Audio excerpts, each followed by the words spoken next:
শুভ সন্ধ্যা বন্ধুরা, আপনাদের সকলকে আমার চ্যানেল প্রচেষ্টায় রেবায় আবারও স্বাগত। আজ আপনাদের জন্য নিয়ে এসেছি সরঞ্জিৎ চক্রবর্তীর লেখা একটি উপন্যাস ফিঙে। ফিঙে উপন্যাসটি প্রকাশিত হয় 2012 সালে। সরঞ্জিৎ চক্রবর্তী বর্তমান বাংলা সাহিত্যের এক উল্লেখযোগ্য লেখক। কবিতা দিয়ে তার লেখালেখির শুরু। তার প্রথম ছোট গল্প প্রকাশিত হয় 1920 পত্রিকার প্রথম সংখ্যায়। প্রথম উপন্যাস ছিল পাতা ঝরার মরশুমে, যেটি প্রকাশিত হয় 2007 সালে। তার সৃষ্ট এক অনবদ্য চরিত্র অদম্য সেন। সরঞ্জিৎ চক্রবর্তীর জন্ম 19শে জুন 1976 সালে কলকাতায়। তার লেখা কিছু উল্লেখযোগ্য উপন্যাসের মধ্যে হল পাতা ঝরার মরশুমে, ক্রিস ক্রস ইত্যাদি। তার কবিতার তালিকায় আছে আমার গোপন কলকাতাকে, এসো সুসময়, পরিগন্ধের শহর, বিস্কুট রঙের বাড়ি, আরো অনেক। আমার চ্যানেল প্রচেষ্টায় রেবায় সরঞ্জিৎ চক্রবর্তীর লেখা একটি গল্প ইতিমধ্যেই আপলোড করা আছে। আপনারা যারা এখনো অবধি সেটি শোনেননি, আমি আই বাটনে লিংক দিয়ে দেব, সেখান থেকে আপনারা শুনে নিতে পারেন। আসুন বন্ধুরা, তাহলে শুরু করছি আমার আজকের নিবেদন লেখক সরঞ্জিৎ চক্রবর্তীর লেখা উপন্যাস ফিঙের পঞ্চম এবং অন্তিম পর্ব।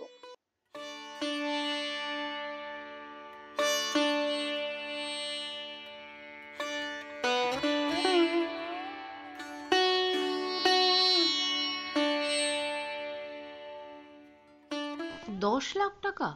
একটা ট্যাঙ্কের ক্র্যাকের জন্য 10 লাখ টাকা ক্ষতিপূরণ? একটা তো মাত্রা থাকবে নাকি গলা কাটার? এ কি মগের মুল্লুক নাকি? যা খুশি তাই বললেই হলো? দাদার মুখটা এখনো মনে পড়ছে আমার।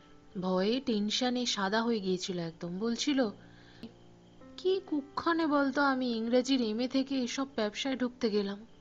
বাবা বলল আর আমি অমনি কিছু না বলে চলে এলাম। আমার শালা লাইফটাই এমন, সব ভুল করি। এমন ভুল করলাম যে স্ত্রী আমায় ছেড়ে চলে গেল। তুই এই লাইনে কাজ জানিস, কিন্তু কে এক মেকি না চিকি তার পাল্লায় পড়ে চলে গেলি ব্যবসা ছেড়ে, বাবাও বিদেশে। আর ঠিক এমন সময়ই এই ঘটনাটা ঘটল। 10 লাখ কম্পেনসেশন, ভাব একবার। আর তার সঙ্গে মার্কেটে বদনাম তো ফাও।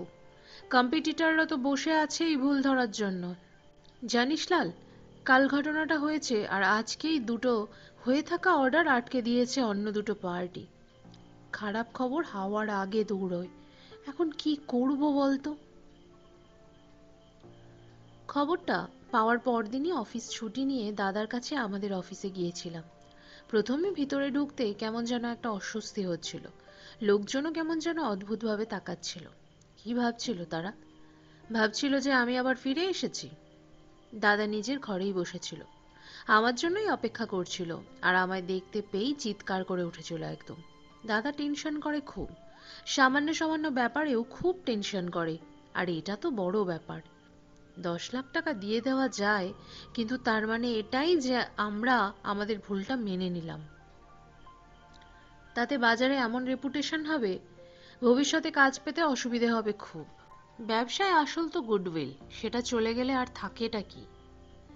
দাদা আমায় চুপ করে থাকতে দেখে বলেছিল, কিরে চুপ করে আছিস কেন, কি করব বল? আমি টেবিলে রাখা পেপার ওয়েটটা হাতে নিয়ে ঘোরাতে ঘোরাতে বলেছিলাম, দেখ, আমি প্রজেক্টটার প্রথম ফেজে ছিলাম, কিন্তু কাজ যখন হচ্ছিল তার ফাইনাল ফেজটা দেখিনি, ফলে আমি জানি না আরসিসির কোন গ্রেড বা কোয়ালিটি মেনটেন করেছিস তোরা। ভাবছি কেন এমন কংক্রিটের ট্যাঙ্কের বটমটা ক্র্যাক করবে। তুই আমার ডিটেলটা দে, বাবাকে জানিয়েছিস? বাবা তো রেগে গেছে ভীষণ, বলছে আমি যা পারি যেন করি, তবে একজন কনসালটেন্টের সঙ্গে দেখা করতে বলেছেন, অ্যাড্রেসও দিয়েছেন, বলেছেন তাকে কন্ট্যাক্ট করতে, রিকোয়েস্ট করতে, যদি উনি পার্টির সঙ্গে আমাদের এই নিয়ে যে টেকনিক্যাল মিটিং হবে সেটাই যদি আমাদের হয়ে একবার দেখেন। মানে পার্টি নিজেও একটা বড় কনসালটেন্সি ফার্মকে ডিপ্লয় করছে। দাদা শ্বাস নিয়েছিল একটু, তারপর বলেছিল, তুই কয়েকদিন ছুটি নিয়ে ব্যাপারটা একটু দেখ না। আমি কি করব বুঝতে পারছি না। আমাদের যারা ইঞ্জিনিয়ার আছে তারাও যেন ঠিক ভরসা পাচ্ছে না। আসলে এমন তো কোনোদিন হয়নি। আমি দাদার দিকে চিন্তিত মুখে তাকিয়েছিলাম। কি বলছিস তুই? আমার অফিস নেই? তাছাড়া জানিস, আমি থেমেছিলাম একটু। আমার বস প্যারিস গিয়েছেন, কিছু রেসপন্সিবিলিটি আছে আমারও। তাছাড়া কয়েক মাসের ভেতর আমি হয়তো নিজেও বিদেশে চলে যাব, আর থাকবো না এখানে। কি? দাদা আমার কথাটা বুঝতে সময় নিয়েছিল। কি বলছিস তুই? চলে যাবি? কেন? কোথায় যাবি? আমি বলেছিলাম, দেখ দাদা, সেটা পরের কথা। তুই আমায় পেপারগুলো দে, অবসর মতো আমি একবার ডিজাইন দেখে নেব। আর তুই বাবার বলে দেওয়া কনসালটেন্টের সঙ্গে দেখা করে তার হেল্প নে। কারণ পার্টির সঙ্গে মিটিংয়ে কিন্তু তোকে পার্টি ছেড়ে কথা বলবে না। দাদা আমার দিকে সোজা তাকিয়েছিল। পালিয়ে যাচ্ছিস লাল? মানে? অবাক লেগেছিল আমার। কি বলছিস তুই? আমি পালাবো কোথায়? কেনই বা পালাবো?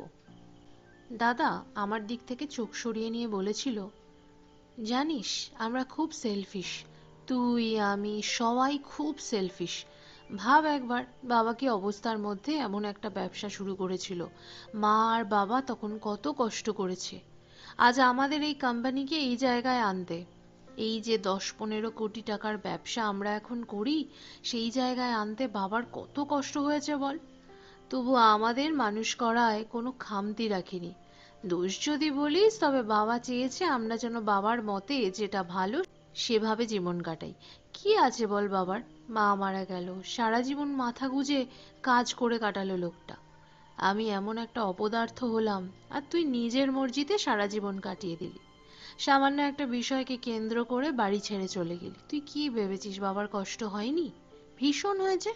তুই চলে যাওয়ার পর বাবা আর খাবার টেবিলে বসে খায় না, নিজের ঘরে বসে খায়।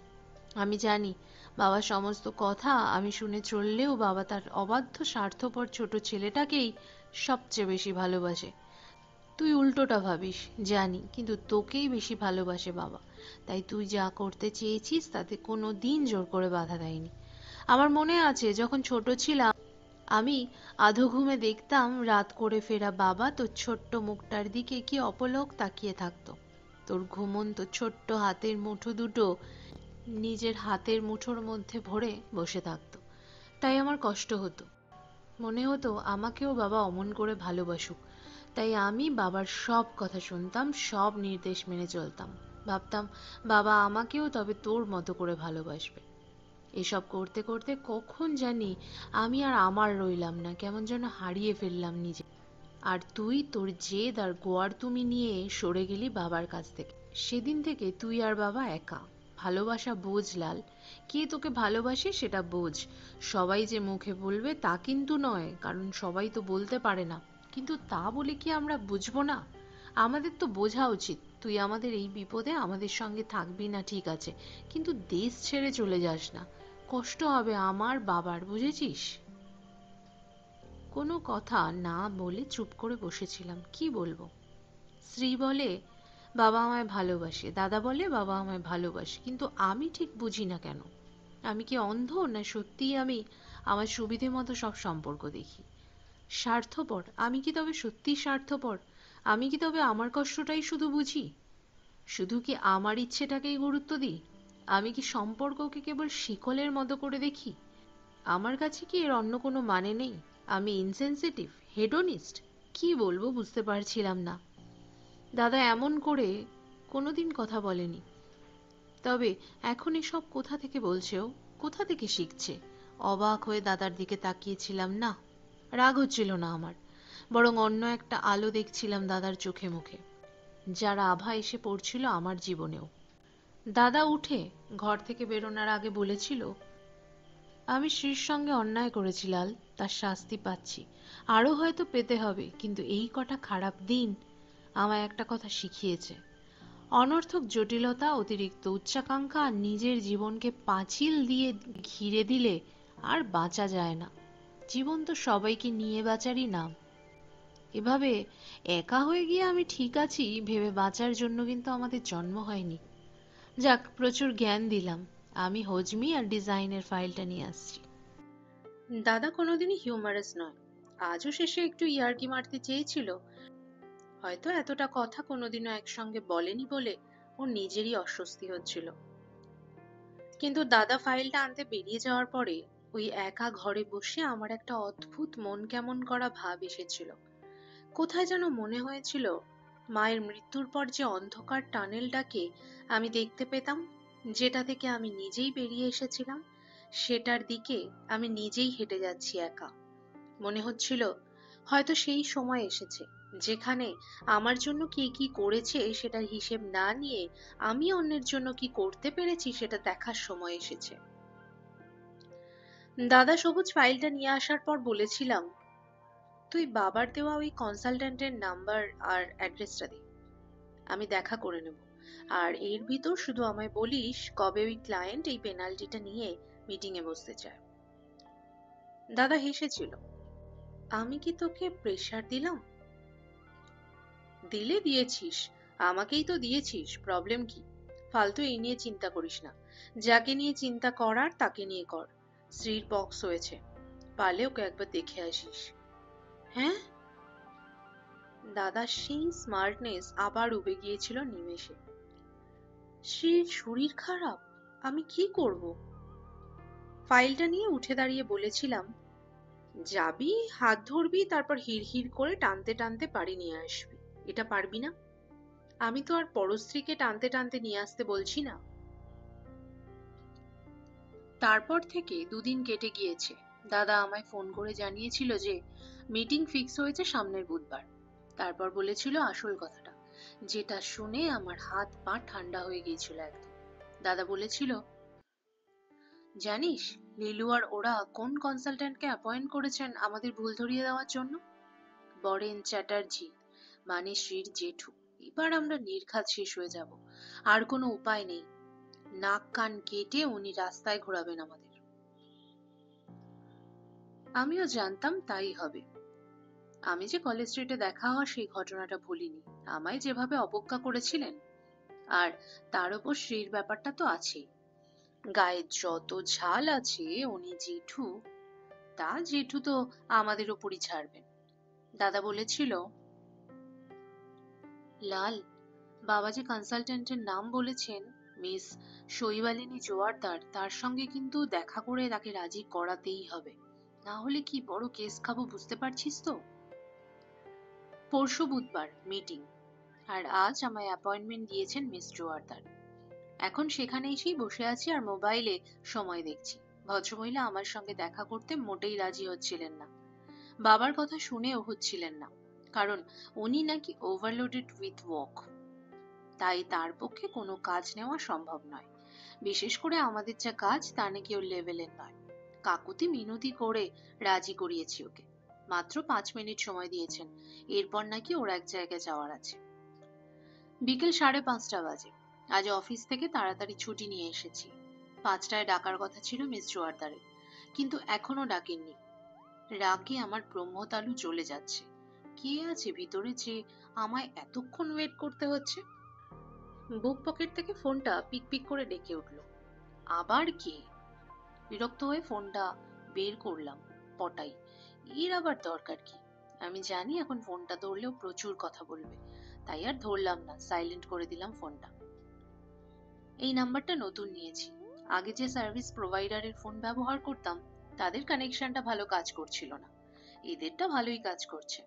পটাই নতুন নাম্বারটা পেয়ে বলেছিল, এই ঠিক নাম্বার নিয়েছিস, আমারও ওই কোম্পানির কানেকশন, এবার চুটিয়ে আড্ডা দেবো তোর সঙ্গে। ব্যাটাকে কোনো বিশ্বাস নেই, সত্যি মাঝে মাঝে অড টাইমে ফোন করে হাবিজাবি বকে। কি করে যে কাজ করে কে জানে। আবার ফোনটা বাজলো, আবার পটাই। আচ্ছা ছেলে তো, ফোনটা ধরলাম এবার, না হলে মাথা খেয়ে নেবে। পটাই, পরে কথা বলবো, এখন খুব ব্যস্ত। কথাটা বলেই নিজেকে কেমন যেন নিলয় মনে হলো। পটাই হাসলো। আমিও কিঞ্চিৎ ব্যস্তই আছি, তবে মিকির জ্বালায় ফোন করতে বাধ্য হলাম। মিকি? আমার মুখটা হঠাৎ তেতো হয়ে গেল। সে কেন ফোন করছে তোকে? সে, হাসলো পটাই। ভাব বাচ্চা ডায়লগ ছাড়ছো যে চাঁদু, এ কি রাগ না বিরক্তি? আমার সত্যি বিরক্তি লাগলো। শোন, ও তোর সঙ্গে দেখা করতে চায়, ওকে তোর সেল নাম্বারটা দেবো? নতুনটা তো ওর কাছে নেই। পটাইয়ের গলায় আর ইয়ার্কি দেখলাম না। একদম দিবি না, একদম না। She is bad news. Just keep my number away from her. Okay. Potai হাসলো। মনের ভিতর কি করে এমন চেঞ্জ হলো তোর? তবে ভালো, ভালোর দিকেই চেঞ্জ হয়েছে। এটা গুড সাইন। এসব মলিকিউলার চেঞ্জ। পটাইকে কথা শেষ করতে না দিয়ে বললাম, পরে কথা বলবো, আমায় এবার যেতে হবে। সামনের চেম্বারের দরজা খুলে গিয়েছে। ফোনটা কেটে তিরিং করে উঠে দাঁড়ালাম। আরে মিস জোয়ারদার যে বেরিয়ে যাচ্ছেন। যেখানে বসেছিলাম সেখানে নানা ফটোগ্রাফ বাঁধানো আছে, তলায় নাম লেখা। সেখান থেকেই ভদ্রমহিলাকে চিনেছি। কিন্তু উনি যাচ্ছেন কোথায়? আমার যে অ্যাপয়েন্টমেন্ট ছিল। কোনো ভদ্রমহিলাকে এতটা দ্রুত আমি কোনোদিন হাঁটতে দেখিনি। উনি চেম্বার থেকে বেরিয়ে দ্রুত ওয়েটিং জোনটা পেরিয়ে দরজা দিয়ে বেরিয়ে গেলেন। আমি তড়িঘড়ি করে পিছনে ম্যাডাম ম্যাডাম বলে ছুট লাগালাম। আশ্চর্য, মহিলা তো ভুলেই গিয়েছেন যে আমি বসে আছি। দরজার বাইরে দাঁড়িয়ে উনি পিছন ঘুরলেন। কি ব্যাপার? এমন মাছের বাজারের মতো চেঁচাচ্ছ কেন? ওরে বাবা, এই যে দজ্জাল মহিলা! এমন মুখ ঝামটা দিচ্ছেন যেন আমি ধূপকাঠি গছানোর জন্য ডাকছি। বললাম, ম্যাডাম আমি লালমোহন কাঞ্জিলাল, কাঞ্জিলাল কোম্পানি থেকে এসেছিলাম। আপনি অ্যাপয়েন্টমেন্ট দিয়েছিলেন। ও। মিস জোয়ারদার এমন মুখ করলেন যে বুঝলাম ব্যাপারটা মোটেই ওর মনোভূত হয়নি। আজ হবে না, পরে একদিন এসো। তাছাড়া বললাম তো, আমার সময় নেই ওসব কেস স্টাডি করে মিটিং করার। ম্যাডাম প্লিজ, পারলে হাত জোর করে বসে পড়বো এমন ভয় দেখালাম। খিটখিটে হলেও এবার আমায় দেখে উনি থমকালেন। আচ্ছা ছেলে তো, এটা থিয়েটার? ঠিক আছে, তোমার কাগজটা দাও, আমি দেখছি। কাল একবার ফোন করো সেকেন্ড হাফে। তবে যেতে পারবো বলে মনে হচ্ছে না, অন্য কাউকে খোঁজো। আমার হাত থেকে ফাইলটা কেড়ে নিয়ে হঠাৎ আমার পিছন দিকে তাকিয়ে সেকেন্ডের ভিতরে পাল্টে গেলেন মিস জোয়ারদার। খিটখিটে থেকে একদম টুথপেস্টের বিজ্ঞাপন। বললেন, ফোনে বললি এসে গিয়েছিস আর লিফটে করে উঠতে এত সময় লাগলো? সরি, একটা ফোন এসেছিল তাই। কথাটা কানে যেতেই আমি ছ্যাঁকা খাওয়া বেড়ালের মতো চমকে উঠলাম। কার গলা এটা? কি করছে এখানেও? পিছন ফিরে দেখলাম সাদা চুড়িদার আর নীল ওড়না নিয়ে কাঁধে ব্যাগ ঝুলিয়ে দাঁড়িয়ে রয়েছে অনু। কতদিন পর তোমায় দেখলাম আমি অনু। আমার বুকের ভিতর দিয়ে আচমকা সাঁ করে চলে গেল সাইলেন্সার ভাঙা একটা মোটর বাইক। অনুর চোখে খসে পড়লো আমার চোখ, যেন শান্ত জলে খসে পড়লো লাল ফল, আর তার অভিঘাতে ঢেউ খেললো জলে। ভুরু কুঁচকে গেল অনু। আমি দেখলাম অনুর টুথপেস্টের বিজ্ঞাপনটা এবার নিমেষে পাল্টে মাথা ধরার ট্যাবলেটের বিজ্ঞাপন হয়ে গেল। তুমি? আমার ভিতর থেকে আর একটা আমি বলে উঠলাম। অনুর মুখটা কেমন যেন শান্ত আর স্থির হয়ে গেল আবার। তারপর মিস জোয়ারদারের দিকে তাকিয়ে বলল, চলো শিলি পিসি, উই আর গেটিং লেট। ওরা চলে গেল। আমি দাঁড়িয়ে রইলাম। লিফটের চকচকে বন্ধ দরজায় আমার টেরা বেঁকা প্রতিবিম্ব দেখা যাচ্ছে। এই তো দেখা যাচ্ছে আমায়। তাহলে অনু এমন করলো কেন, যেন আমি স্বচ্ছ কাচের তৈরি? আমার কষ্ট হলো হঠাৎ। কি করেছি আমি যে অনু এমন করছে? ওর টলটলে চোখ দুটো আমার মনে ভেসে রইল, ভেসেই রইল। মনে হলো, আমি বা এমন করছি কেন? ব্যাপারটা কি? আমার কি প্যারিস যাওয়ার ইচ্ছে নেই? অলৌকিক বলে কি কিছু হয় পৃথিবীতে? মানে ধরো, এমন কিছু ঘটলো যা কেউ ভাবতেই পারে না। কারো সাধারণ লজিকে যার কোনো কার্যকারণ বোঝাই যায় না, তাকেই কি অলৌকিক বলে? নাকি কেউ যা আশা করে না সেটা যখন ঘটে যায় তখন তাকেই অলৌকিক বলে? আমি জানি না। আধ্যাত্মিকতা আমার পোষায় না। টিভিতে ওই চ্যানেলগুলো আমি জন্মে খুলে দেখি না। ভগবান সম্বন্ধে আমার ভয় বা ভরসা কিছুই নেই। আমি বুঝি আমার দু হাতেই আমার পৃথিবী। সেখানে চেষ্টাটা করতে হবে সর্বোচ্চভাবে, বাকিটা যা হয়। কিন্তু গত কয়েক মাসে হঠাৎ পেকে ওঠা গিঁটটা যে এমন ভাবে আচমকা খুলে যাবে আমি বুঝতে পারিনি, বা বলা ভালো, ধারণাই করতে পারিনি। প্রথম গিঁটটা খুলেছে অবশ্য দাদা নিজেই। আমার সঙ্গে সেই কথা হওয়ার পরের মঙ্গলবার, মানে মিটিংটার আগের দিন বিকেলে হঠাৎ আমায় ফোন করেছিল। আমি তখন সদ্য একটা কাজ সেরে কিছু খাবো বলে বাইরে বেরিয়েছি। ফোনটা পিক পিক করায় রাস্তার পাশে দাঁড়িয়ে কলটা রিসিভ করেছিলাম। দাদার গলাটা কেমন যেন কাঁপছিল, যেন খুব টেনশনে আছে মানুষটা, এমন মনে হচ্ছিল। কি হয়েছে রে বাবা? আমি ভয় পেয়েছিলাম। যা শোনার সময় যাচ্ছে, বলা তো যায় না কখন কি হয়। একে তো মিস জোয়ারদার আমার ফোন আর রিসিভ করছিলেন না, বুঝতে পারছিলাম যে আমার কাছ থেকে ফাইলটার নাম কেউ আসতে নিয়েছিলেন। আর এত শর্ট টাইমে অন্য কাউকে আমি জোগাড়ও করতে পারিনি, তাই ভেবেছিলাম পরের দিন অফিস কামাই করে আমি না হয় মিটিংটায় গিয়ে বসবো। তাই ফোনটা পেয়ে ভেবেছিলাম দাদা বোধহয় এই নিয়ে কথা বলার জন্যই ফোন করেছে। দাদা বলেছিল, লাল, যখন সব দরজা বন্ধ হয়ে যায় তখন কি করতে হয় বলতো? হ্যাঁ, আমি ঘাবড়ে গিয়েছিলাম। দাদা কি এই জন্য টেনশন করছে? জিজ্ঞেস করেছিলাম, কি রে, বাথরুমে লক হয়ে গিয়েছিস নাকি, দরজা খুলতে পারছিস না? লাল, দাদা যেন একটু বিরক্ত হয়েছিল। একটা প্রশ্ন করছি আর তুই ফালতু কথা বলছিস। জাস্ট অ্যাজিউম কর যে তোর জীবনে সব দরজা বন্ধ হয়ে গিয়েছে, তখন কি করবি তুই? আমি কি করব? ফোনটা কানে ধরে চিন্তিত হয়ে পড়লাম। সত্যি আমি কি করব? আসলে এসব ফিলোসফি ইংরেজির লোক হয়ে দাদা করতে পারে, ওদের কত কঠিন কঠিন জিনিস পড়তে হয়। সেখানে আমি সিভিল ইঞ্জিনিয়ার, চুন বালি সিমেন্টের মানুষ, অত বুঝি না। সিম্পল ভাবে জীবনকে দেখি, বড় বড় মানুষের মতো জীবনবোধ আমার একদম নেই। সেখানে দাদার এই প্রশ্নটা শুনে মনে হয়েছিল একটা বককে থালায় খেতে দিয়েছে। কি রে বল? দাদা এমন করে জিজ্ঞেস করেছিল যেন ওর সামনে অমিতাভ বচ্চন বসে আছে আর ওর 30 সেকেন্ডের সময়টা চলে যাচ্ছে দ্রুত। আমি কি আর করতাম? লাথি দিয়ে ভাঙতাম বন্ধ দরজাগুলো, এছাড়া তো আর কোনো উপায় নেই। ঠিক বলেছিস, দাদা উত্তেজিত হয়ে উঠেছিল। আমিও লাথি দিয়েই ভাঙবো। আমি বুঝতে পারিনি দাদা কি ভাঙার কথা বলছে, তবে বড়সড় কিছু নিশ্চয়ই, না হলে দাদার মতো মানুষ এমন হিংস্র হয়ে উঠতো না। বলেছিলাম, কেসটা কি বলতো? দাদা গম্ভীর গলায় বলেছিল, আজ সন্ধেবেলা আমি বেহালায় গিয়ে জোর করে শ্রীকে তুলে নিয়ে আসবো। মামদোবাজি পেয়েছে ও, জানিস এখনো ফোন ধরছে না। আজ একটা হেস্তনেস্ত হবে। কি বলবো বুঝতে না পেরে বলেছিলাম, যাই করিস সাবধানে। কাল মিটিং আছে, বুড়ো জেঠু আছেন ওখানে, জানিস তো ওর কেমন মেজাজ। আমার বউকে আমি নিয়ে আসবো, তাতে কার বাপের কি। তবে দাদার ওই হাই পিচ গলার স্বর কেমন যেন লো পিচ হয়ে গিয়েছিল শেষের দিকটায়। তবে কি রে? আমি মুড়ির একটা দোকানের সামনে গিয়ে দাঁড়িয়েছিলাম। তবে তুই যাবি আমার সঙ্গে? আমি? না রে দাদা, সরাসরি বলেছিলাম। কি করব বল? আজ পোদ্দার সাহেব আছেন এখানে, ছুটি দেবে না, প্লাস কাল যদি যেতে হয় তো আজ তাড়াতাড়ি বেরোলে হবে না, প্লাস আমার আজ মোটর বাইকটাও নেই, খারাপ হয়ে গিয়েছে, ফলে বেস্ট অফ লাক।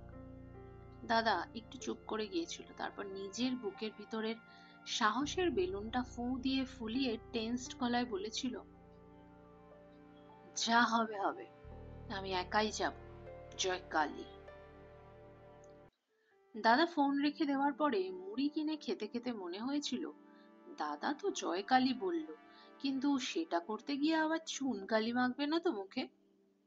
তার উপর আবার বুড়ো জেঠু সন্ধেবেলা বাড়িতেই থাকেন, কাল আমাদের বিরুদ্ধে উনি বসছেন লিলুয়ার পার্টির হয়ে।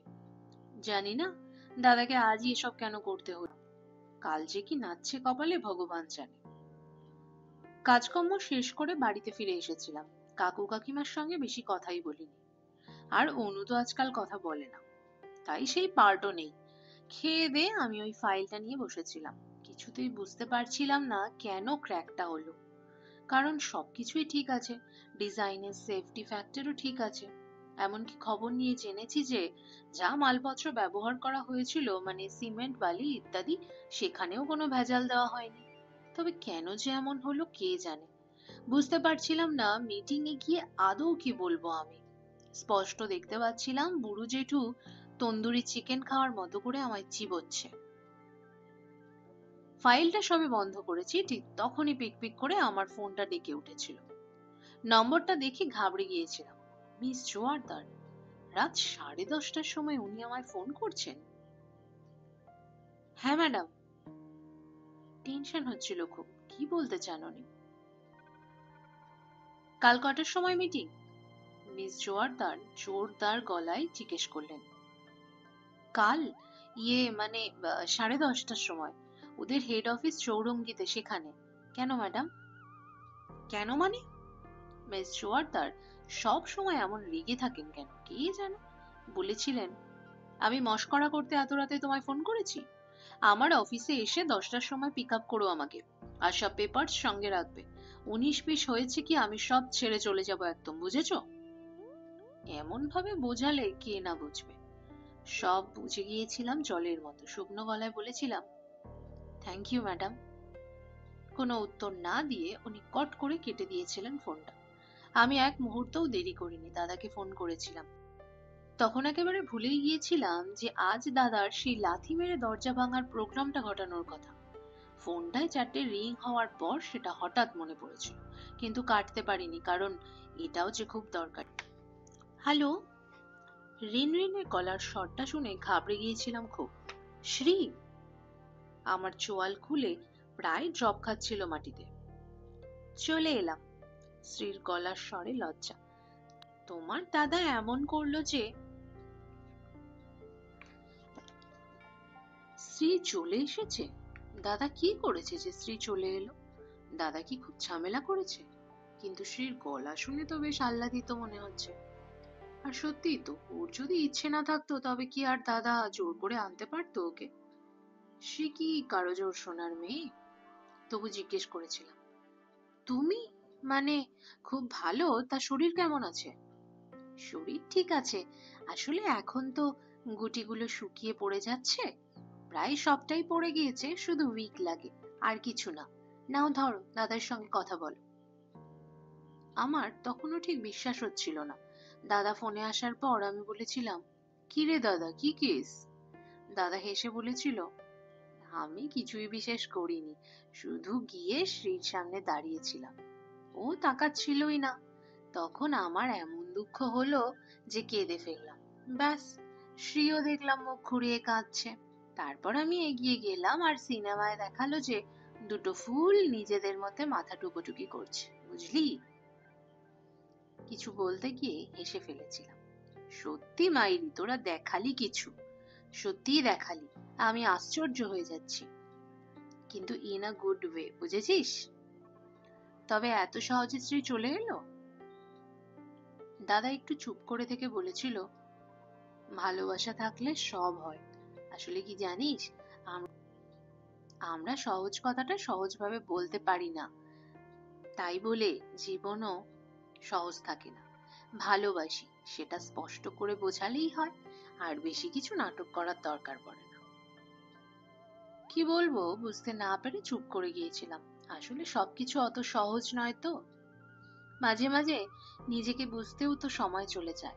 আর মানুষ যখন নিজেকে বুঝতে পারে, তখন দেখে যে কোথায় যেন একটু দূরত্ব, একটা সংকোচ, একটা অদৃশ্য দেয়াল চলে এসেছে। সেটাকে টপকাতে তখন কি যে কষ্ট হয়। আমার ভালো লাগছিল, আর সঙ্গে সঙ্গে কোথায় যেন একটা কিসের কষ্টও শুরু হয়েছিল। খুব তীর তীরে নদী স্রোতের মতো একটা কষ্ট। কেন কষ্ট হচ্ছিল আমার? কি ঘুরছিল আমার মধ্যে যে শূন্য লাগছিল আমার? কোনো না পাওয়া কি টানছিল আমায়? দাদা বলেছিল, তবে একটা সমস্যা হয়েছে, বুড়ো জেঠু হেবি খচে গিয়েছেন। ভেবেছিলেন আমায় টাইট দেবেন ভালো করে, কিন্তু শ্রী যে প্ল্যান ভন্ডুল করে দেবে তা তো বুঝতে পারেননি। আসার সময় বলেছিলেন কাল নাকি দেখে নেবেন আমাদের। কি হবে জানি না, তবে আমরাও বিনা রণে নাহি দিব সূচাগ্র মেদিনী, বুঝেছিস? মিস জোয়ারদার রাজি হয়ে গিয়েছেন, কাল সকাল 10টার সময় ওকে ওর অফিস থেকে পিক আপ করতে হবে, বুঝেছিস? হ্যাঁ? দাদার অবাক মুখটা ফোনের ওপার থেকেও যেন স্পষ্ট দেখতে পাচ্ছিলাম। দাদা বলেছিল, সে কি রে, তুই কি ম্যাজিক করলি যে মহিলা রাজি হয়ে গেলেন? জানি না রে, উনি নিজেই ফোন করে বললেন। কি জানি কি কেস, তবে যাই হোক, আমি কি তাহলে অফিসে গিয়ে ওখান থেকে গাড়ি নিয়ে যাব ওকে পিক আপ করতে? দাদা চুপ করেছিল কিছুক্ষণ, তারপর বলেছিল, লাল ছাড়, আমি যাব, সঙ্গে আমাদের ইঞ্জিনিয়াররা তো থাকবেনই। আমি নিজে ফেস করতে চাই। জানিস, সমস্যা হলে লুকিয়ে থেকে একে ওকে ধরে লাভ নেই রে, নিজেকে গিয়ে ফেস করতে হয়, আমাকেই ফেস করতে হবে। তুই তো পরে আর থাকবি না, বিদেশ চলে যাবি, তখন কি হবে? তার চেয়ে এটাই ভালো, আমি ঠিক চলে যাব, আর তুই অফিসের জন্য যা করেছিস সেটার জন্য থ্যাঙ্কস। মানে? আমার খুব অবাক লেগেছিল। থ্যাঙ্কস মানে? ওটা আমার অফিস নয়? দাদা শব্দ করে হেসেছিল, বলেছিল, পটাই ফোন করেছিল জানিস, বলল তোর সঙ্গে নাকি এখন মিকির আর কোনো সম্পর্ক নেই। তবে কেন তুই এখনো বাড়িতে ফিরলি না লাল? বাবা সত্যি চায় তুই ফিরে আসিস। তুই সত্যি কি আর আমাদের কোনো কিছুকে নিজের ভাবিস না?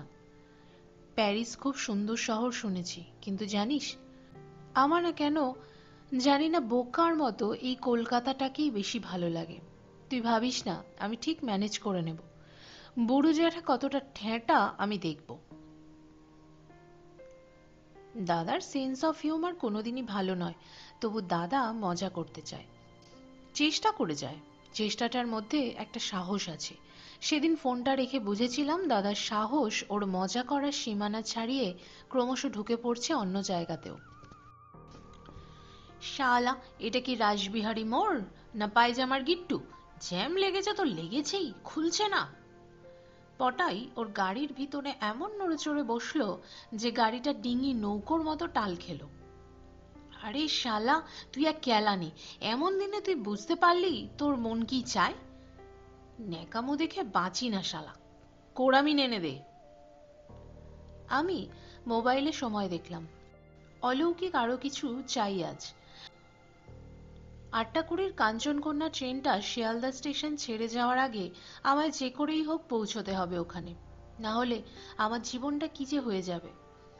অনেকটা ঠিক উত্তম কুমার ছাড়া বাংলা সিনেমা, শচীন ছাড়া ভারতীয় ক্রিকেট, আর ফ্রাস্ট্রেশন ছাড়া তোমার জীবনের মতো হবে। কারণ সেনটার পেটের ভিতরেই আমার প্রাণভোমরা লুকিয়ে আছে। পটাই আবার বলল, তুই শালা নিজের ফিলিংস নিজে বুঝিস না? এমন ফালতু ছেলে মাইরি বাপের জন্মে দেখিনি। এত মুখ খারাপ করছিস কেন? শালাগুলো কমন নিয়ে নে, আর সামনে দেখ, যে কোনো সময় সিগন্যাল সবুজ হবে। তুই সত্যি বুঝতে পারিসনি এতদিন? এত দিনে তোর চৈতন্য হলো? এই সন্ধে 7:45 সময় তুই বুঝলি যে তোর ওকেই চাই? সাইকো নাকি তুই? আমি কি, আমি নিজেই জানি না। আসলে সব এমন হয়েছিল আমার জীবনে যে কোনটা কি বুঝতে বুঝতেই সব কেমন যেন তালগোল পাকিয়ে গিয়েছে। তারপর মিস জোয়ারদার আর নীতিশ কাকু যখন বলল, তখন আমি বুঝলাম। মনে হলো আমার ভিতর থেকে কি যেন ছিঁড়ে বেরিয়ে যাচ্ছে। মনে হলো এইভাবে যেতে দেওয়া কি ঠিক? চোখের সামনে যে ছিল তাকে কেন অবহেলা করলাম? মনে পড়ে গেল প্রতিটা ঘটনা। বুঝলাম আমি অন্ধ, স্বার্থপর আর বোকা, ভীষণ বোকা। সেদিন মিটিংয়ে মিস জোয়ারদার যেসব পয়েন্ট তুলেছিলেন তাতে নাকি বুড়ো জেঠু এঁটেই উঠতে পারেননি। বুড়ো জেঠুর বক্তব্য ছিল যে আমাদের ডিজাইন ইনঅ্যাডেকুয়েট, ঠিক নয়। তখন মিস জোয়ারদার সকলের সামনে দেখিয়ে দেন যে ডিজাইন তো ঠিক আছেই, বরং এর সেফটি ফ্যাক্টরও ভালো। তাহলে কেন ক্র্যাক করলো ট্র্যাঙ্ক? কারণ পার্টি অর্ডার দিয়ে এমন তাড়াহুড়ো করেছিল যে আমাদের বাধ্য হয়ে পার্টির দেওয়া সয়েল বিয়ারিং এর রিপোর্টের ওপর ভিত্তি করে কনস্ট্রাকশন শুরু করতে হয়, আর সেটাই নাকি ভুল। একটা ডোবা বুঝিয়ে সেই জায়গায় কনস্ট্রাকশন করা হয়েছে, সেটা জানানোও হয়নি আমাদের। ফলে যে ফাইলিং দরকার ছিল সেসবও হয়নি। ব্যাস, কংক্রিটের ট্যাঙ্ক বসে গিয়েছে, তার মেঝে ফেটে গিয়েছে। কোন মুখে পার্টি কম্পেনসেশন চায়? বুড়ো জেঠু আরো কিছু বলার চেষ্টা করছিলেন, কিন্তু মিস জোয়ারদার এমন জোরদার যুক্তি সাজিয়েছিলেন যে আর কিছু বলতে পারেননি। তবে এটা ঠিক হয়েছে যে আমরা রেকটিফিকেশন ড্রয়িং দেব, আর সেই অনুযায়ী কাজও করে দেব। যা এক্সট্রা টাকা লাগবে সেটা পার্টি দেবে। মিটিং এর শেষে বুড়ো জেঠু নাকি দাদার দিকে তাকিয়ে প্রায় চোখ দিয়ে ভস্ম করে দেওয়ার চেষ্টা করেছিলেন। ভাগ্যিস সত্যযুগ নয়, তাই দাদা এই কথাগুলো আমায় বলার জন্য বেঁচে আছে। গতকাল মিস জোয়ারদারি রেকটিফিকেশন ডিজাইন করে দিয়েছেন, তাই দাদা বলেছিল আমি যেন একবার গিয়ে থ্যাঙ্কস জানিয়ে আসি ওকে। কারণ উনি আমাদের মান ইজ্জত সবই তো রক্ষা করেছেন। অফিস থেকে আজ তাড়াতাড়ি বেরিয়ে পটাইয়ের অফিসে গিয়েছিলাম। পিপি এখন বাপের বাড়িতে চলে গিয়েছে, ডেলিভারি অবধি ওখানেই থাকবে, তাই পটাই একা। আর আজ শুক্রবার বলে ও বলেছিল ওর সঙ্গে ডিনার করতে। অফিসে পটাইয়ের বিশেষ কাজ ছিল না, ওই কি একটা লেখায় ফিনিশিং টাচ দিচ্ছিল। আর বসে বসে কি করব ভেবে ওখান থেকে ফোন করেছিলাম মিস জোয়ারদারকে। আবার কি হলো? ভদ্রমহিলা খ্যাক করে উঠেছিলেন ফোন ধরে। আমি এখন এয়ারপোর্ট যাচ্ছি, খুব ব্যস্ত। তোমাদের কাজ তো করে দিয়েছি, আবার চালাচ্ছ কেন? আমি থতমত খেয়ে গিয়েছিলাম, এ তো ভারী বিপদ। ভালো কথা বলতে গিয়েও ঝাড় খাচ্ছি। তাও কোনো মতে ভিড় ট্রেনে ওঠার মতো করে ওর রাগী কথার মাঝে আমি কথা গলিয়ে দিয়েছিলাম। আপনি যা করলেন তার জন্য অসংখ্য ধন্যবাদ। আপনার সঙ্গে গিয়ে একটু দেখা করতে চাই, আপনি যদি সময় দেন। ধন্যবাদ। ধন্যবাদ? আমায়? পাগল নাকি তুমি? আবার খ্যাক করে উঠেছিলেন উনি। আমায় ওসব দিচ্ছ কেন? টাকা তো দিয়েছে তোমাদের কোম্পানি। তবে ধন্যবাদ দিতে হলে দাও অনুকে। ও না বললে তোমার কাজটা আমি করতাম না, বুঝেছো? অনু? মনে হয়েছিল কেউ তীর মেরে এফোড় ওফোড় করে দিল আমায়। মানে? অনু ঠিকই বলেছিল, এ পুরো হাদা গঙ্গারাম। আমি নরেন জোয়ারদারের বোন। ও তোমায় আমার অফিসে দেখেছিল সেদিন, তারপর বলল আমি যেন কাজটা করে দিই। ধন্যবাদটা ওকে দাও। আর শুধুই ধন্যবাদ দেবে? ঘটে কি কিছু নেই? ঘটে? কার ঘটে? ঘাবড়ে গিয়ে ছড়িয়ে একসা করেছিলাম। অনু ঘট? এসব কি বলছেন? মিস জোয়ারদার হঠাৎ চেঁচিয়ে উঠে তুইতে নেমে গিয়েছিলেন। আরে তুই কি বোকা? তোর ঘটে কিছু নেই? মেয়েটা কেন কাঁদে তোর জন্য? রাখ ফোন। আমার প্লেন মিস হলে তুই আমায় কাঁধে করে পৌঁছে দিবি লন্ডন? ফোনটা রেখে এদিক ওদিক দেখছিলাম। জিভ শুকিয়ে ব্লটিং পেপার হয়ে গিয়েছিল। কাজটা করার জন্য অনু বলে দিয়েছে? ও তো কথাই বলছে না আমার সঙ্গে। আমায় তো ছেঁড়া কাঁথার মতো ত্যাগ করেছে। তবে তবে কেন কাঁদছে ও? আমার জন্য? কখন একটা মানুষ অন্য মানুষের জন্য কাঁদে? আবার ফোনের ওপর হুমড়ি খেয়ে পড়ে অনুকে ডায়াল করেছিলাম। ও মা, ফোন সুইচড অফ। মনে হচ্ছিল এটাই হওয়ার ছিল এখন। এটা কোনো বিচার হলো? ফোন কি শীতকালের পাখা যে সুইচ অফ করে রাখতে হবে? আমার যে অনুকে খুব দরকার, ওকে যে জিজ্ঞেস করতেই হবে কেন কেঁদেছে আমার জন্য। আর আর একটা কথাও বলতে হবে ও এভাবে আমার সঙ্গে কথা না বলে এড়িয়ে গেলে আর ফোন সুইচ অফ করে রাখ, আমিও ভুলে যাব যে ছেলেদের কাঁদতে নেই। উপায় না দেখে নীতিশ কাকুকে ল্যান্ডলাইনে ধরেছিলাম। নীতিশ কাকু দুবার রিং হতেই ফোনটা ধরেছিলেন। কে? লাল? এক মুহূর্ত সময় নষ্ট না করে জিজ্ঞেস করেছিলাম, অনু কই কাকু? ওর ফোন অফ কেন? হয়তো ফোনে কারেন্ট অফ হয়েছে। কাকু কথাটা বলে এমন করে হেসেছিলেন যেন মজার কথায় নোবেল প্রাইজ পেয়ে গিয়েছেন। ইচ্ছে করছিল ফোনের ভিতরে ঢুকে দু হাত দিয়ে ওর গলা টিপে ধরে ঝাঁকিয়ে ঝাঁকিয়ে জিজ্ঞেস করি, কোথায় অনু, কোথায় অনু? কিন্তু তা তো আর করতে পারি না। ভদ্র হওয়ার যে কি জ্বালা, মন খুলে বাঁচাও যায় না। ফলে কাতর গলায় বলেছিলাম, কাকু প্লিজ, অনু কই? কাকু বোধহয় এবার বুঝেছিলেন নিজের ফানি সাইড নিয়ে, আর বাড়াবাড়ি না করে বলেছিলেন, ও তো আজ নর্থ বেঙ্গল চলে যাচ্ছে, কাঞ্চনকন্যা ধরবে। হ্যাঁ? আমি জানি না তো। তুমি কি জানো বাবা? কাকু কেমন যেন ব্যঙ্গ করে বলেছিলেন। আর শোনো, অনু একটা স্লিপ রেখে গিয়েছে তোমার জন্য। আমার জন্য? আমি উৎসাহে উদ্দীপনায় কি করব বুঝতে পারছিলাম না। হ্যাঁ, মিকি বলে একটা মেয়ে ফোন করেছিল ল্যান্ডলাইনে, তোমার সঙ্গে দেখা করতে চায়। তুমি ওকে আমার বাড়ির ল্যান্ডলাইন নাম্বার দিয়েছিলে? তা অনুই ফোনটা ধরেছিল, আমায় বলে গিয়েছে তোমায় যেন আমি বলে দিই। কি? মিকি? আমার গলার স্বর মিকি মাউসের মতোই হয়ে গিয়েছিল। এই কপাল আমার, যেখানে বাঘের ভয় সেখানেই কি সন্ধে হতেই হবে? অন্য কোথাও সন্ধেটা হতে নেই? কিন্তু আমি তো মিকির সঙ্গে কোনো, মানে আমি তো অনুকে, মানে আমি, বড্ড বেশি আমি হয়ে যাচ্ছে লাল। আজ যা বলার অনুকে বলো, আমায় বলে কি হবে, ট্রেনটা কিন্তু 8:20-তে। কোনো মানে আছে বল? পটাই আমার দিকে না তাকিয়ে নাক দিয়ে শব্দ করলো একটা। জ্যাম ছাড়িয়ে গাড়ি এখন ছুটছে শিয়ালদার দিকে। মোবাইল বের করে আবার সময় দেখলাম, 8টা বাজে। পটাই তর্ক বাঁধাতে পারে জেনেও রিস্ক নিয়ে বললাম, তুই মাইরি, তোর কমেন্ট আর সমালোচনা তোর পেপারের জন্য তুলে রাখ, আমায় আর বলিস না। এখন চল। আচ্ছা, আজকাল কি ট্রেন রাইট টাইমে ছাড়ে? সেটা আমি কি করে জানবো? আমি চেষ্টা করছি, তোকে শালা কেলাতে ইচ্ছা করছে। কোথায় ভটকা খাবো না, উনি প্রেম জানাতে ভুলে গিয়েছিলেন, যেন হাতঘড়ি পরতে ভুলে গিয়েছে। তার উপর মিকির ফোন গিয়েছে অনুর কাছে। বাহ, তোকে কে বলেছিল ও বাড়ির ল্যান্ডলাইনের নাম্বার মিকিকে দিতে? তুই দাতা কর্ণ, সব বলতে হবে মিকিকে? কোন সাইজের জাঙ্গিয়া পড়িস সেটাও বলেছিস? আচ্ছা, আমি একবার শিয়ালদার এনকোয়ারিতে ফোন করে বলবো যে ট্রেনে বোমা রাখা আছে। আশা নিয়ে তাকালাম পটাইয়ের দিকে। কেলানি খেতে ইচ্ছে করছে? সারা পৃথিবীর এরকম অবস্থা, আর তাতে এমন ফোন করবি? কেলিয়ে না লাল থেকে নীল করে দেবে। আর এনকোয়ারিতে কেউ ফোন তোলে যে তুই বলবি? শালা মেয়েটা জল জ্যান্ত যখন সামনে ঘুরলো তখন ঘ্যাম দেখিয়ে মরলি, আর এখন হেদিয়ে মরছিস?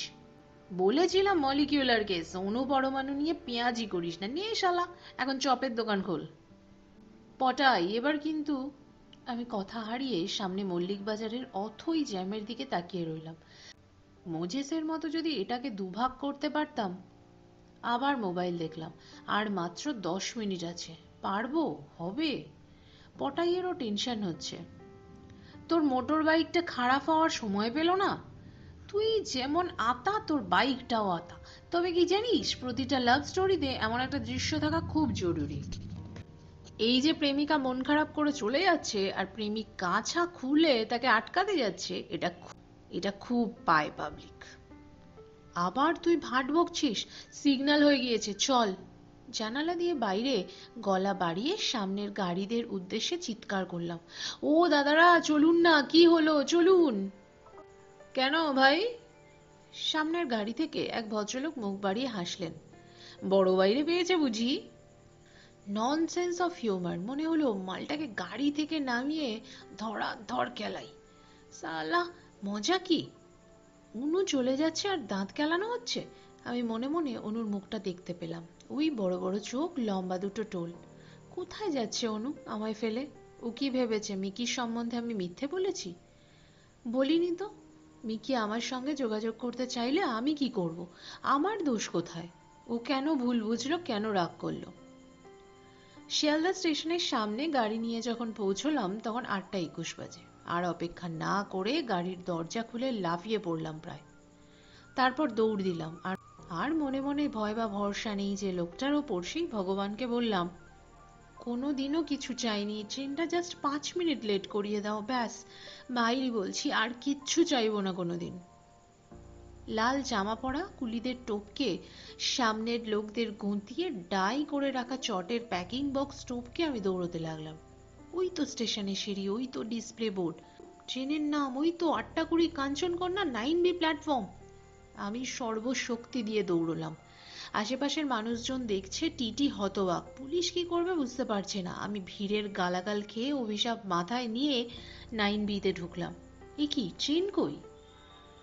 প্ল্যাটফর্মে ছানাকাটা ভিড়, ক্লান্ত কুলি, অলস দোকানি আর খিটখিটে ভিখিরিরা ছড়িয়ে আছে। কিন্তু ট্রেন, ট্রেন কই? ওই ওই তো চলে যাচ্ছে ট্রেন। মন্থর সাপের মতো স্টেশনের ওই মাথায় তার লেজ সরে যাচ্ছে দূরে ক্রমশ।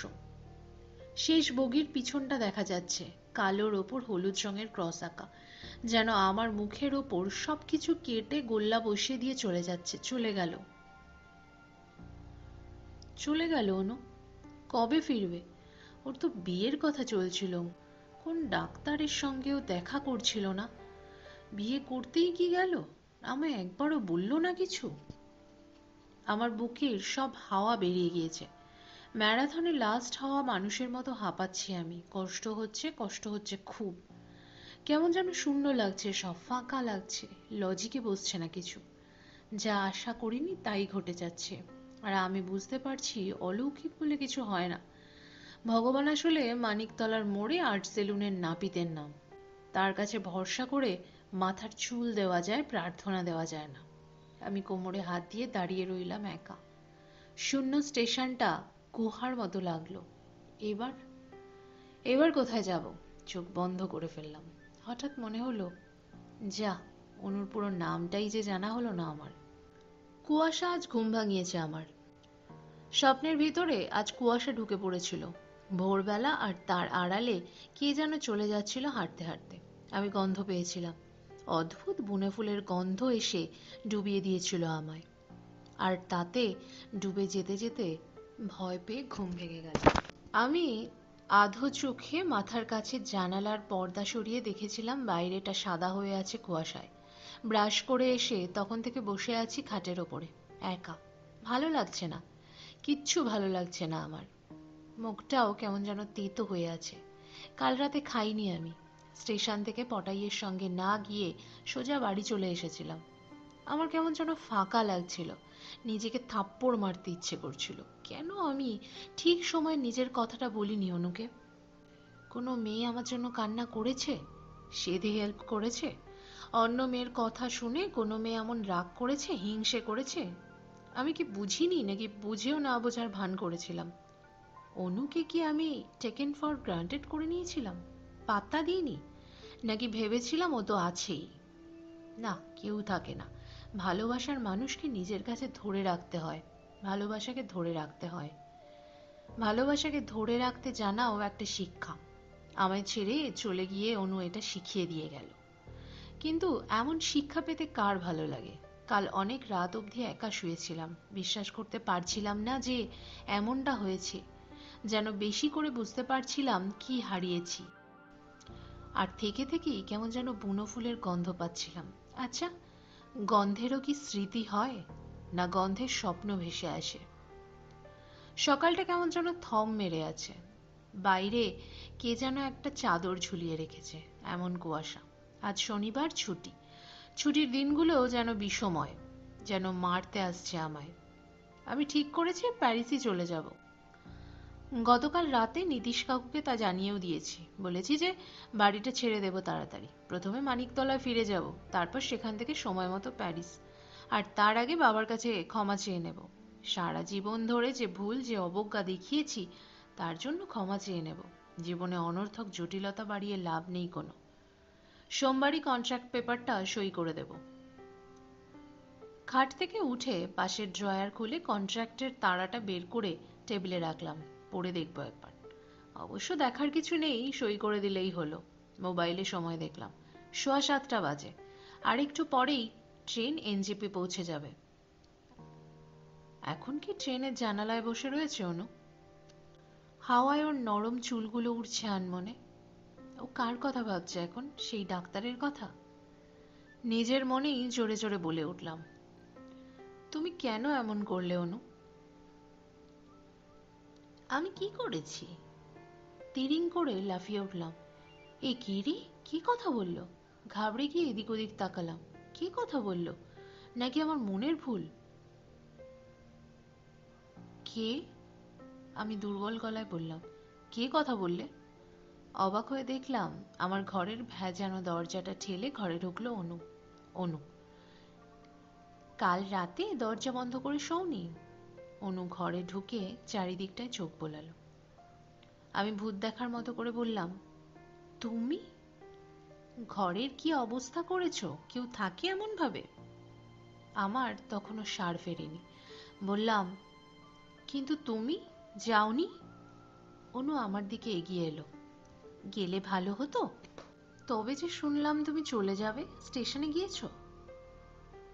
অনুর হাসির সঙ্গে সঙ্গে লম্বা দুটো টোল জেগে উঠল আমার গালে।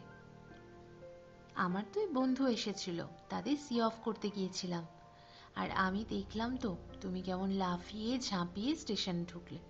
ট্রেন ছেড়ে যাওয়ার পরে যখন ফিরছিলাম তোমায় তো দেখেছি।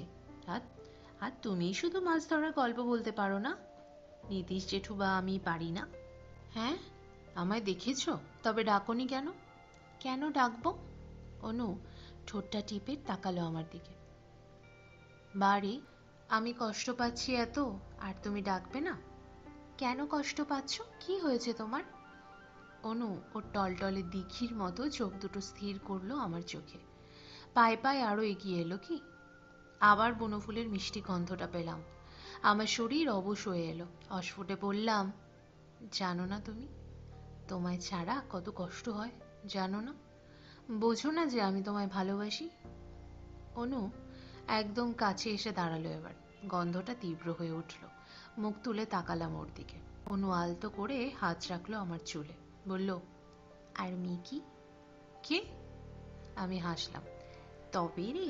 অনু বসে পড়লো আমার পাশে। আমার হাতটা জড়িয়ে ধরে মাথা রাখলো কাঁধে। বলল, আমার কষ্ট হয়নি? তুমি যে তাকাতেই না আমার দিকে, আমার কষ্ট হতো না? গতকাল আমি নরেন জেঠুর ওখানে ছিলাম, আজ সকালেই চলে এসেছি। তুমি আমায় আর কষ্ট দেবে না তো? আমি তাকালাম অনুর দিকে। কষ্ট? তা সেই ডাক্তারের কি হবে? অনু আমার গায়ের সঙ্গে লেগে থেকে বলল, সে তার মতো ডাক্তারি করবে, আমার কি তাতে? আমি অনুর মুখের দিকে তাকালাম। একটা অদ্ভুত সকাল যেন নামছে আমার মনের ভেতর। এক পাহাড় রোদ উঠেছে সেখানে। অনু টেবিলের কাগজটা দেখিয়ে জিজ্ঞেস করলো, ওটাই কন্ট্রাক্ট? নীতিশ জেঠু বলল, তুমি সত্যিই চলে যাচ্ছ? আমি? কলকাতা ছেড়ে যাব কোথায়? এমন কুয়াশা আর পৃথিবীতে কোথায় আসে? আমি হাসলাম আবার। কই কুয়াশা? অনুর কথায় আমরা একসঙ্গে বাইরে তাকালাম আর দেখলাম, আরে সত্যিই তো, কুয়াশা কই? এই যে ঝলমলে রোদ, আমার এক পাহাড় রোদ। ও মা, দেখো পাখিটা, দেখো। বাচ্চা মেয়ের মতো উচ্ছল হয়ে উঠল অনু। আর আমি দেখলাম ফিঙে, একটা লম্বা লেজের ফিঙে এসে বসেছে বাগানের কাঁঠাল চাপার ডালে, আর ঘাড় ঘুরিয়ে আমাকেই যেন দেখছে। কি বলছে ফিঙে বাবু? আমায় আর কোথায় যেতে বলছে? আমি যে আর কোথাও যাব না। অনু আমায় জড়িয়ে ধরল। বিয়ের পর একটা পাখি পুষবো আমরা, কেমন? বিয়ে? আমার মাথায় টং করে ট্রামের ঘন্টার মতো শব্দ হলো। এই রে, আবার প্রেমের বিয়ে? অনু যদি ব্রাহ্মণ না হয়? আমি জিজ্ঞেস করলাম, তোমার পুরো নামটা যেন কি? কি? প্রেমে পড়েছো আর পুরো নাম জানো না? অনু রেগে গেল হঠাৎ। আরে, তোমার প্রেমে পড়েছি, তোমার নামের প্রেমে তো পড়িনি। সরি, খুব ভুল হয়েছে, বলো না প্লিজ।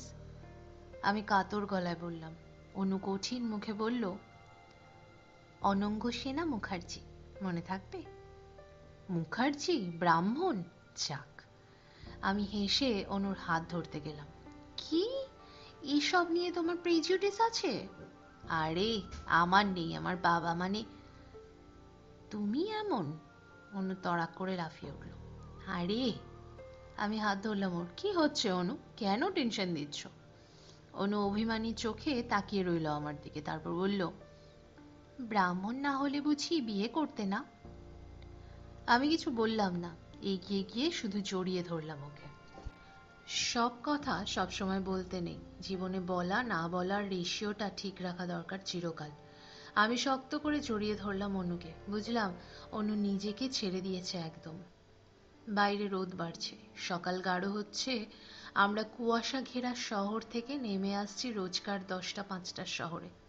আমি দেখলাম কাঁঠাল চাপা একলা পড়ে আছে, ফিঙে উড়ে গিয়েছে ডাল শূন্য করে। কোথায় গেল ফিঙে? কার স্বপ্নে গিয়ে বসলো আবার? কোনো বাচ্চা মেয়ে আবার ঘুমে ডুবে যেতে যেতে দেখলো মাইলের পর মাইল ধরে চলে যাচ্ছে ইলেকট্রিকের তার, আর সেই তারের ওপর বসে দোল খাচ্ছে ফিঙে। সবাই তো যেতেই চায়, খুঁজতেই চায় গন্তব্য।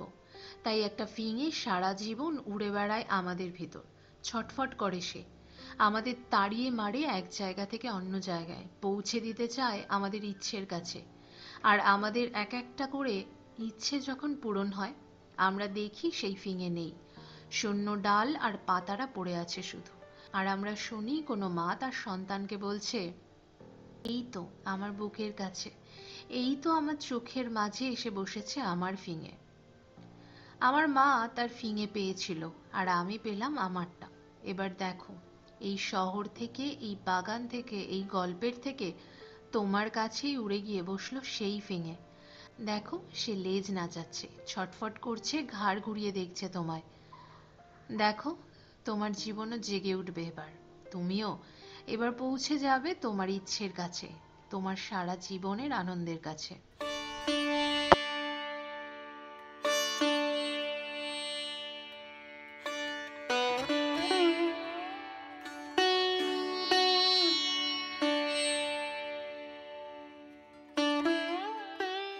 বন্ধুরা, শেষ হলো লেখক সরঞ্জিৎ চক্রবর্তীর লেখা উপন্যাস ফিঙে। একজন সাধারণ মানুষের জীবনের চড়াই উতরাই, উত্থান পতন নিয়ে লেখক গল্পটি খুব সুন্দরভাবে আমাদের সামনে ব্যক্ত করেছেন। বন্ধুরা, আপনাদের কেমন লাগলো উপন্যাস ফিঙে তা কমেন্ট বক্সে কমেন্ট করে অবশ্যই জানাবেন। আর আমার উপস্থাপনা যদি আপনাদের ভালো লেগে থাকে তাহলে অবশ্যই একটা লাইক, কমেন্ট, শেয়ার এবং সাবস্ক্রাইব করে আমার পাশে থাকবেন।